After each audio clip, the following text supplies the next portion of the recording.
বিসমিল্লাহির রহমানির রহিম। আসসালামু আলাইকুম সবাইকে। সবাই কেমন আছেন? আশা করি সবাই ভালো আছেন। কিছু কথা বলার জন্য ভিডিওটা করা। দয়া করে সবাই ভিডিওটা শুনবেন পুরা, যাদের টাইম থাকে হাতে। আসলে কিছুদিন আগে আপনারা সবাই জানেন হয়তো, আমার শ্বশুর মারা গেছে ক্যান্সার রোগে।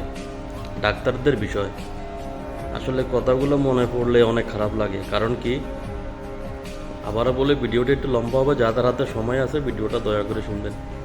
অনেকের উপকার হতে পারে ডাক্তারদের বিষয়। আমরা জানি আমাদের জন্য ডাক্তার ইম্পর্টেন্ট একটা মানুষ। আমাদের জন্য ওনারা ওনারা উসুল্লায় হায়াত দেওয়ার মালিক আল্লাহ, ইনশাআল্লাহ। কিন্তু সেই জায়গার মধ্যে আসলে আমি সংক্ষেপে কিছু কথা বলবো। বেশি কথা বললে অনেকের শোনার টাইম থাকে না। আমি আমাদের কুমিল্লা, লাকসাম, মনোহরগঞ্জ অনেক জায়গায় সরকারি বেসরকারি মেডিকেলে, প্রাইভেটে অনেক জায়গায় নিয়ে গেছি ওনাকে, বিশেষ করে আমার শ্বশুরকে, তারপর দাদি শাশুড়িকে।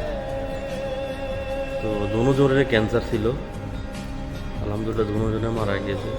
আল্লাহ আমাদেরকে জান্নাতের বাগিচায় আল্লাহ নিয়ে পৌঁছাক ইনশাআল্লাহ।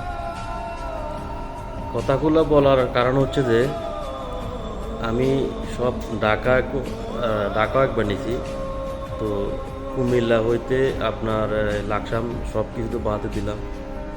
পরে লাস্টে আবার কুমিল্লা নিলাম। আমাদের হসপিটালের নাম ধরবো না, ভালো একটা হসপিটালে, কুমিল্লায় অনেক বড় হসপিটাল। পরে আসলে ক্যান্সার রোগের লাস্ট পর্যায়ে তারা থেরাপি দিতে হয়, কেমিওথেরাপি। তো রুগীর অবস্থা এমনিতে ভালো না। ডাক্তার উনি অনেক বড় ডাক্তার, কুমিল্লা মেডিকেল কলেজের প্রফেসর ছিলেন উনি।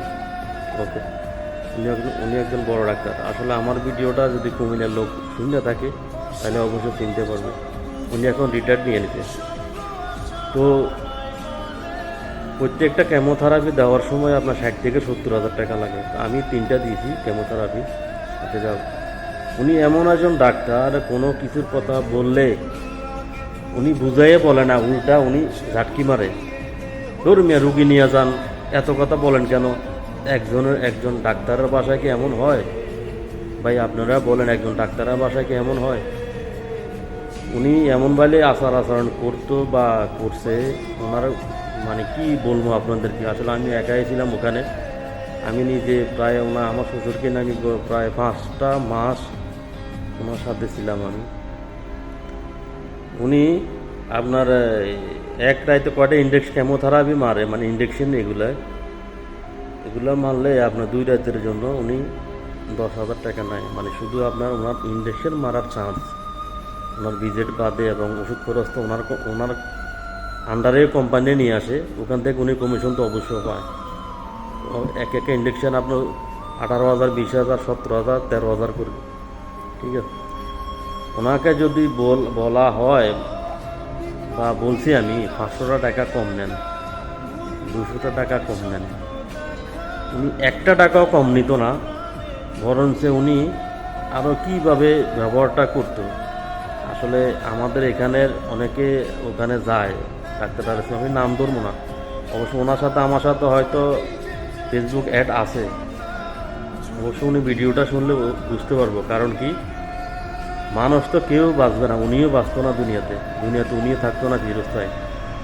কিন্তু একটা লোকের যাদের টাকা পয়সা নাই, যাদের টাকা পয়সা থাকলো অনেক কষ্ট করে টাকা পয়সা জোগাড় করে ওনাকে দেয়, উনি ট্রিটমেন্ট করে।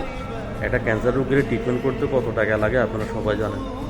ঠিক আছে, বেশি কথা বললাম না। এটাই তো, ডাক্তারদের সবাই এমন না, কিন্তু ডাক্তাররা এমন কেন হয়? ওনারা টাকা পয়সা খরচ করে ডাক্তার হয়, ঠিক আছে, কিন্তু এই না যে আপনি রুগীর সাথে খারাপ ব্যবহার করবেন, গরম গরম আচরণ করবেন। ভালো থাকবেন, সুস্থ থাকবেন, সবাই ভিডিওটা অবশ্যই শুনবেন।